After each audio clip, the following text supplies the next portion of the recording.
여기 한국으로 휴가를 오게 되었다는 영국 여성이 있습니다. 그리고 그녀는 공항에서부터 자꾸만 자신을 흘겨보는 한국인 할아버지 때문에 화가 머리끝까지 났다고 하는데요. 그런데 그녀가 한국인들은 외국인을 차별하는 건가 싶어서 맹렬히 화를 내려던 그때 한국인 할아버지의 찰나의 순간 순식간에 행동을 보고 그만 어리빠진 채 머리를 감싸쥐고 말았다고 합니다. 그렇다면 그녀는 한국에서 대체 무슨 경험을 했던 것인지 자세한 내용 살펴보도록 하겠습니다. 안녕하세요. 저는 영국에서 스쿼시 선수로 활약하고 있는 릴리라고 합니다. 저는 영국의 꽤나 유명한 스쿼시 팀에서도 가장 유망한 선수로 평가받고 있는데요. 그러나 그렇게 잘 나가던 저희 팀이었지만 최근에는 분위기가 몹시 좋지 않습니다. 전국 대회만 치렀다 하면 우승은 따놓은 당상이었던 저희였지만 최근에는 부진이 계속해서 이어지고 있고 가장 최근 대회에서는 16강의 문턱도 밟지 못하고 탈락하고 말았거든요. 그렇게 저희에게 좌절감과 패배감만이 팽배하던 그때 감독님은 한국 여행이라는 다소 뜬금없는 해결책을 제안하셨습니다. 감독님께서는 저희 팀의 훈련 과정에 문제가 있는 게 아니기 때문에 한국에서 그동안 쌓인 긴장을 모두 풀고 오면 모든 것이 괜찮아질 거라고 말씀하시더라고요. 그러고는 자신의 딸도 한국 대학교로 유학을 간 상태라며 자신도 딸의 한국행을 맹렬히 반대했지만 결과적으로 한국 유학은 최고의 선택이었다며 한국을 칭찬하셨어요. 저는 감독님의 이러한 어처구니 없는 발언에 황당함마저 들었고 영국인으로서의 자존심도 상당히 상했습니다. 아니, 오히려 한국인들이 영국으로 유학을 와야지 어째서 영국인이 가난한 한국으로 학문을 배우러 간단 말인가요? 다른 동료들도 저와 비슷한 생각을 했는지 표정이 몹시 좋지 않았지만 저희에게 발언권 따위는 없었습니다. 프로 선수는 결과로서 증명해내야 하는데 최근 저희 팀원들은 전부 부진을 면치 못하고 있거든요. 그렇게 저희는 찍소리도 못한 채 한국으로 가게 된 것입니다. 그런데 저희의 한국에 대한 부정적인 생각은 입국과 동시에 완전히 산산조각나고 말았습니다. 왜냐하면 한국의 공항에는 얼핏 봐도 굉장한 규모의 대형 백화점이 존재했거든요. 사실 영국에서 대형 백화점에 가려면 런던 중심부까지 나가야 하는데요. 영국에서 공항은 그저 특수적인 조건 때문에 개발이 전혀 안 되어 있는 허허벌판인 경우가 많죠.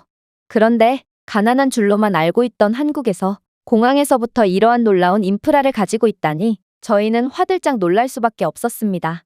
마침 저희 팀은 쇼핑을 좋아하는 젊은 여성들로만 구성되어 있었기에 누가 먼저랄 것도 없이 백화점 안으로 들어갔죠. 그리고 백화점 안으로 들어가자마자 저희는 두 눈을 의심하게 됩니다. 왜냐하면 공항 백화점 안에는 최첨단 진보관함이 갖춰져 있었기 때문인데요. 여행객들이 많은 공항의 특성상 불편한 짐을 가지고 다녀야 하는 경우가 많으므로 이러한 편의시설을 구비해두고 있는 모양이었습니다. 다른 보관함과는 달리 이 진보관함은 아직 환전을 하지 않은 외국인을 위해 카드 결제까지 가능하게 만들어두는 등 사소한 것 하나하나마저 전부 배려해주고 있었는데요. 솔직히 영국이나 다른 공항이었다면 저는 조금 불편하더라도 그냥 짐을 들고 다니며 불편한 쇼핑을 감수했을 것입니다. 왜냐하면 이러한 진보관함 근처에는 높은 확률로 짐을 털어가려는 노숙인들과 각종 범죄 조직원들이 숨어서 호시탐탐 기회를 엿보고 있거든요. 그런데 한국의 무인 보관함 근처에는 수많은 CCTV가 설치되어 있어서 혹시 모를 사태에 대비하고 있었고 진보관함은 암호를 설정해둘 수 있는 형태의 최첨단 기술을 사용하고 있더라고요. 그러나 무엇보다 한국에는 도둑 따위는 찾아볼 수조차 없는지 무인 보관함 옆에 짐을 그냥 놓아둔 채로 바로 앞 화장실을 다녀오는 한국인들도 심심치 않게 보였는데요. 영국에서는 절대로 볼 수 없는 이런 황당한 모습을 본 저희는 한국이라는 나라에 대해 엄청난 신뢰감을 가질 수 있었고 그렇게 짐을 안전하게 보관한 채 쇼핑을 시작했습니다. 그런데 저희는 1층을 채 돌아보기도 전에 정체불명의 로봇과 마주하게 되는데요. 로봇은 청소를 하는 것 같지도 않았고 딱히 뭔가 실용적인 일을 하는 것 같지도 않아서 더욱 호기심이 가더라고요. 그래서 로봇에 가까이 가봤는데 놀랍게도 로봇은 길 안내 및 서비스 응대의 역할을 수행하고 있었습니다. 로봇은 세계 각국의 언어를 구사할 수 있는지 의사소통을 위한 다양한 언어 옵션을 갖추고 있었는데요. 제가 찾는 물건을 입력하면 로봇이 해당 매장으로 직접 데려다 주거나 아니면 구체적인 위치를 알려주고 있었죠. 사실 백화점 내에 입점한 매장들은 한 달에도 10수 개씩이나 교체되곤 해서 혼란스러웠던 적이 한두 번이 아닌데요. 한국은 로봇이 직접 길 안내를 해주고 있고 심지어 상품권 교환이나 기타 간단한 서비스 업무까지 전부 처리해주고 있다니 저는 한국의 엄청난 기술력에 감탄할 수밖에 없었습니다. 영국에는 키오스크 하나도 제대로 못 다루는 사람들이 많고 그래서 무인기계는 거의 찾아볼 수 없는데 한국은 이러한 최첨단 기술을 바탕으로 미래에나 볼 수 있을 법한 인프라가 널리 상용화가 되어 있다는 점에서 존경심마저 들었어요. 그렇게 저희는 음식부터 먹고 쇼핑을 하기 위해 길 안내 로봇을 따라 푸드코트로 향했습니다. 그런데 한국은 푸드코트마저도 그냥 대충 운영하고 있지 않더라고요. 푸드코트의 식당들에는 하나같이 QR코드가 있길래 저는 식당 종업원에게 이게 대체 뭐냐고 물어봤는데요. 그러자 종업원은 영어를 구사하며 이 QR코드를 스캔하면 한국어로 적힌 식당 메뉴에 대한 설명을 세계 각국의 언어로 받아볼 수 있다는 놀라운 대답을 건네더군요. 심지어 이러한 QR코드는 푸드코트뿐만 아니라 백화점 내의 모든 매장에 구비되어 있다고 했는데요. 즉 한국에서는 직원에게 물어볼 필요도 없이 모든 물건들을 QR코드 스캔 한 번으로 어디에 쓰이는 물건이고 가격은 얼마인지를 하나하나 전부 알 수 있는 모양이었습니다. 사실 영국에서는 이러한 기술은 엄두조차 못 내서 직원들에게 모든 것을 물어보고 물건을 구매해야 하는데요.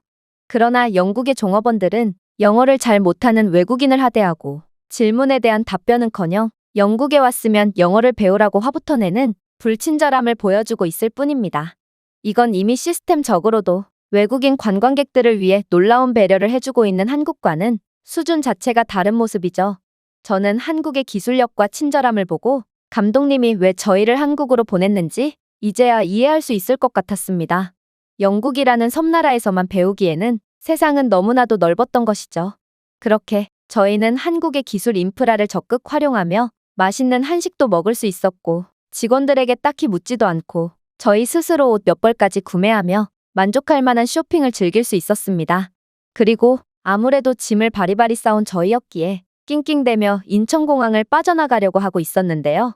그런데 그때 어떤 한국인 노인이 힘들게 발걸음을 옮기고 있는 저희를 한심스럽게 보더니 이내 영어를 구사하며 힘들면 도구를 써야지 그렇게 무식하게 힘만 쓰고 있으면 되냐는 다소 황당한 말을 건네는 거 아니겠어요?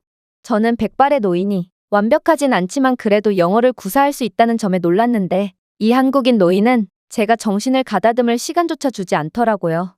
이 할아버지는 근처에 있는 어떤 로봇을 조작하더니 이내 한국의 공항에는 짐꾼 로봇들이 어디에나 있으니 힘들면 로봇에 짐을 싣고 이동하라고 말씀하셨죠. 아니, 어떻게 한국인들은 짐을 운반하는 것조차 전부 로봇에게 맡길 수 있는 건지 저는 한국의 수준 높은 기술력에 혀를 내두를 수밖에 없었습니다. 사실 영국의 공항에서도 이러한 짐 서비스가 존재하긴 합니다. 차이점이라면 한국은 로봇이 무료로 짐을 옮겨준다는 것이고 영국에서는 각종 범죄 조직과 불법 택시기사들이 짐을 들어준다는 것이죠. 이들은 노약자나 여자에게 접근해서 짐을 강제로 뺏은 뒤 터무니없는 수고비를 요구하거나 비싼 택시비를 들이미는데요. 운이 나쁜 경우는 그대로 짐을 빼앗겨버릴 수도 있기 때문에 영국 공항 측은 굉장한 골머리를 앓고 있습니다. 그러나 한국은 그러한 범죄는커녕 애초에 노숙인이나 질 나쁜 무리들을 단 한 번도 본 적이 없다는 사실을 떠올리고 어쩌면 한국은 영국보다 훨씬 더 발전되고 살기 좋은 국가일 수도 있겠다는 생각을 하게 되었습니다. 그런데 그렇게 저희를 도와주신 백발의 노인은 자신도 무거운 배낭을 짊어지고 있었음에도 그저 저희를 도와주고 쿨하게 떠나려고 하셨는데요. 저는 그 할아버지에게 알 수 없는 호기심이 들었고 대체 영어는 어떻게 구사할 수 있는 거고 그 무거운 짐을 어떻게 운반할 생각이냐고 묻게 되었습니다. 그러자 할아버지는 무슨 뚱딴지 같은 소리를 하냐는 듯한 표정을 지으시더니 이내 100세 시대를 감안한다면 자신은 아직도 젊고 강하다고 말씀하셨는데요.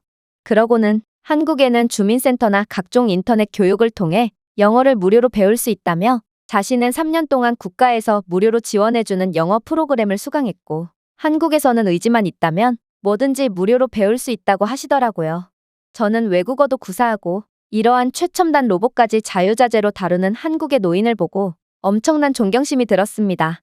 영국의 노인들은 축구펍에 가서 맥주를 마실 때 빼고는 침대에 누워 아무것도 하지 않으려고 하거든요. 사실 영국의 발전이 멈춘 이유도 새로운 것을 배우려고 하지 않는 게으른 국민성 탓도 있는데 영국의 노인들은 아직도 휴대폰 문자 보내는 법도 모르거든요.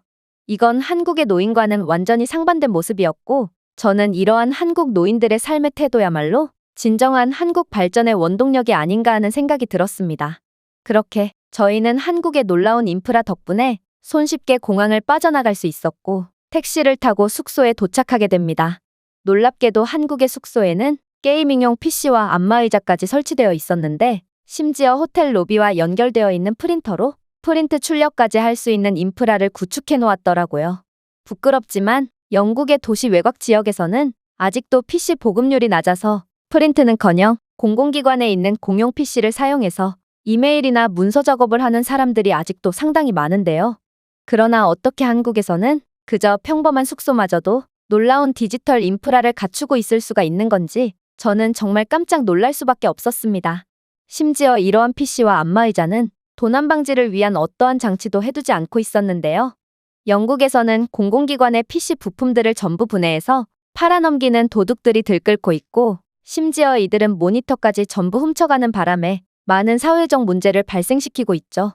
그런데 어떻게 한국인들은 이렇게 털어가기 딱 좋은 환경에 있는 고가의 제품들을 손도 안 대고 있을 수가 있는지 저는 한국인들의 시민의식에 정말 혀를 내두를 수밖에 없었습니다. 어쨌든 저희는 순번을 정해서 안마의자를 이용했고 그렇게 휴식을 취하고 있었는데 동료 아멜리아가 한국의 찜질방이라는 곳에 한번 가보지 않겠냐고 제안하는 거 아니겠어요? 그녀는 어쩌다가 한국의 찜질방을 체험하는 영국 방송을 본 적이 있다며 숙소 바로 앞에서 찜질방을 봤으니 한번 가보자고 하더라고요. 사실 영국의 대중목욕탕은 물을 통 갈지를 않고 이용객들의 매너도 상당히 좋지 않기로 유명한데요. 정체불명의 건더기가 둥둥 떠다니는 건 기본이고 탕 안에서 대놓고 오줌을 싸거나 심지어 약을 하는 사람들도 심심치 않게 볼 수 있죠. 그러나 저는 한국에서의 1년의 경험을 통해 한국은 저희에게 더 놀라운 것들을 보여줄 수 있다고 믿었고 그렇게 흔쾌히 한국의 찜질방으로 향하게 되었습니다. 역시나 한국의 찜질방은 놀라웠어요. 탕은 주기적으로 청소가 실시되고 있었고 탕이 한두 개밖에 없는 영국 대중 목욕탕과는 달리 한국에는 각기 다른 온도의 다양한 탕이 10개는 되어 보이더라고요.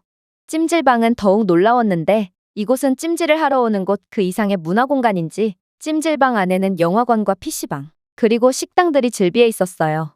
영국에서는 영화관 한 번 가려면 차를 타고 1시간은 나가야 겨우 갈 수 있었는데 한국에서는 찜질방에서 마저 영화관 시설을 구비해두고 있다니 저는 이제 한국의 인프라 수준에 놀라기도 지쳐버렸습니다. 그런데 아멜리아는 한국 찜질방에 오면 반드시 식혜와 계란을 먹어야 한다고 들었다며 저희를 식당 안으로 이끌기 시작했는데요. 식당 아주머니는 현금을 받는 대신 그저 저희의 찜질방 팔찌만 인식하더라고요. 알고 보니 한국은 찜질방에서마저 이러한 디지털 결제 시스템을 도입했고 디지털 팔찌에 기록된 금액을 찜질방에서 나갈 때 후불식으로 결제하고 있던 거였습니다. 정말 놀라웠어요. 영국에서는 이러한 디지털 결제는커녕 아직도 동전을 사용하며 불편하게 결제하고 있거든요. 한국은 정말 차원이 다른 국가였던 것이죠. 저는 영국이 이러한 한국의 기술과 창의력을 본받아야 한다는 생각을 하기도 했지만 역시나 이러한 기술은 영국에서는 절대로 상용화될 수 없다는 사실을 깨닫고 좌절하기도 했는데요. 왜냐하면 후불식 결제가 영국에 도입됐다간 사람들은 물건을 마구잡이로 구매하고도 돈을 내지 않고 도망가 버릴 게 뻔하거든요. 이들은 돈을 내지 않고 도망가기 위해서라면 찜질방 창문 밖으로 뛰어내리며 탈출하는 것도 감수할 것이 분명합니다. 어쨌든 저희는 한국의 찜질방에서 여러 체험을 했고 불가마에서 묵은 노폐물까지 전부 뺄 수 있었습니다. 저희는 그간 성적 부진 때문에 알게 모르게 스트레스를 받고 있었는지 결국 한국에서 놀라운 찜질을 경험한 저희는 숙소로 돌아가지도 못하고 찜질방에서 잠에 들고 말았어요. 그리고 오랜만에 잠을 푹 자게 된 저희는 찜질방에서 나와 근처 공원에서 산책이나 즐기기로 했죠. 그런데 한국에 그저 평범하게만 보였던 공원은 내부로 들어갈수록 놀라운 것들이 즐비해 있었는데요. 각종 운동기구뿐만 아니라 테니스장과 풋살장, 심지어 스쿼시장까지 마련되어 있었거든요. 심지어 영어로 된 안내판에는 이 모든 시설은 전부 무료로 사용할 수 있고 주민센터에서 축구공이나 테니스채 등의 장비를 대여해준다는 도저히 믿기지 않는 내용이 적혀 있었습니다. 영국에서는 스쿼시장 한번 가려면 차를 타고 30분 이상 나가야 하고 시간당 3만 원이라는 거금을 내야 하는데요. 스쿼시가 고급 스포츠라는 오명을 갖게 된 것도 이러한 영국에 미친 듯한 물가 때문이죠. 그러나 한국에서는 그저 동네 공원에서도 무료로 스쿼시를 연습할 수 있었고 심지어 장비까지 전부 대여해주다니 저는 한국의 이러한 수준 높은 체육 인프라에 경악을 금치 못하고 말았습니다. 그런데 그렇게 입을 벌리며 한국의 인프라를 감상하던 제게 어떤 한국인 아주머니 한 분이 함께 스쿼시를 치자고 제안하시는 거 아니겠어요? 저는 번역기 앱을 사용하며 장비가 없어서 주민센터에서 빌려야 할 것 같다고 말씀드렸는데요.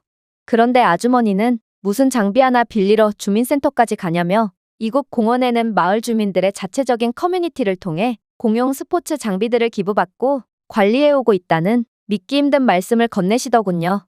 그러고는 정말로 스쿼시장 구석에 있는 장비함에서 스쿼시 라켓을 꺼내오셨습니다.